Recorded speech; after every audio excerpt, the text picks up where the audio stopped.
আসসালাম মামা, কোথায় গেছিলেন? মামা আমি তো গেছিলাম জামালপুর চার রাস্তা। কি হয়েছে মামা? ফোন দিছিলেন, 2-3টা ফোন দিছেন। আমি ফোন দিছি আপনার, আমার গাড়িতে জানে কে যেন টাকা রেখে গেছে। আপনিও তো একবার গেছিলেন। এখন কি টাকাটা কার? আমি আসলে ও টাকা জানি না যে এই টাকাটা। এই টাকা পাইছেন আপনি? হ্যাঁ হ্যাঁ, টাকাটা পাইছি। কোন লোক তোমার গাড়িতে আসলো টাকাগুলো? হ্যাঁ হ্যাঁ, আমি পাইছি। দেখছো নি এখনকার যুগে এরকম মত মানুষ। এই সময় আপনি কারে উঠাইছিলেন মামা? গাড়িতে কারে উঠাইছিলেন? যাত্রী উঠছে তো অনেক, কোন যাত্রীর টাকা এটা তো আমি সঠিক জানি না।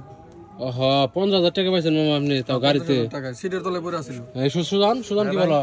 আমি কি বলবো ভাই, আমি তো দেখি না, আমি মাত্র উঠলাম গাড়িতে। তুমি জানো ওটা কার টাকা? আমি তো জানি না, উনি তো আমাদের আনতে চাইছিল না যে না আমি এক জায়গায় যাইবো, যে কিছু টাকা হারানো গেছে। তখন আমি বললাম যে কত টাকা? পরে বলছে যে ওই জায়গায় আপনার শুধু সাথে নন, দেখতে পারবেন। যে তাহলে মামা আপনি আমার ফোন দিছিলেন কি টাকার কারণে? হ্যাঁ হ্যাঁ, টাকার কারণে ফোন দিছিলাম। কারণ আচ্ছা দর্শক, এই যে আপনারা দেখতে পারতেছেন আমার ভাই ও বন্ধুরা, এই যে 50,000 টাকা এই জায়গায় এটা পাওয়া গেছে।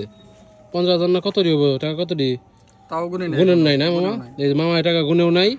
এই যে মামা টাকাটা নিয়ে আসছে, বুঝছেন আপনারা?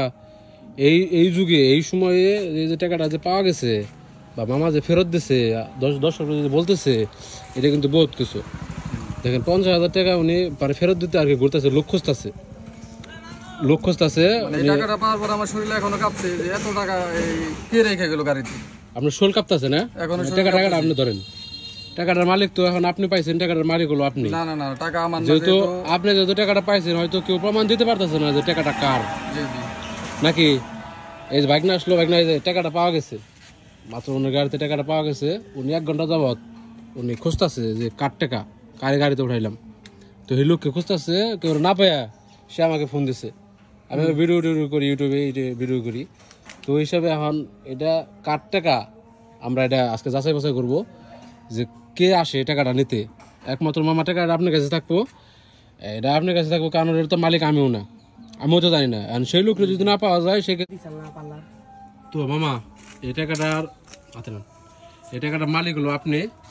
এখন আমি দেখবো, মানে সবার এলাকায় সবাই জানিয়ে দেওয়া হবো যে কার টাকা, সে কিভাবে রেখে গেল বা কোন হিসাবে রেখে গেল। আপনি তো একজন সৎ লোক, ভালো মানুষ, ওই হিসাবে আপনি মন ভালো, সবকিছু ভালো।